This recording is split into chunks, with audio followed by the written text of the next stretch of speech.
पूजा करू भगवान गीता कहते मुखारविंदरू स्वयं पद्मनाभस्य मुखपद्मात् विनिश्रुता भगवान मुखपद्मर गीता बाहरी पुणी भगवान सुदर्शन भी रखिंट बुझे हाथ में सुदर्शन भी थिला आउ शिशुपाल चलीगला सुदर्शन चक्र चिंता करतु दीटा जाक आम देवता मान पाखे अच्छी अस्त्र शास्त्र अच्छी शस्त्र भी अच्छी सनातन धर्म में आम शास्त्र पाठ भागवत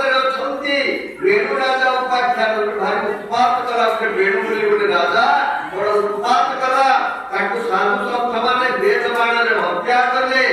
एवं राजा पृथ्वी को पुणी राजगादी में बसैले ये हूँ भागवत आम धर्म कथा शिखा आत्मज्ञान शिखा धर्म को बचाइबार व्यवस्था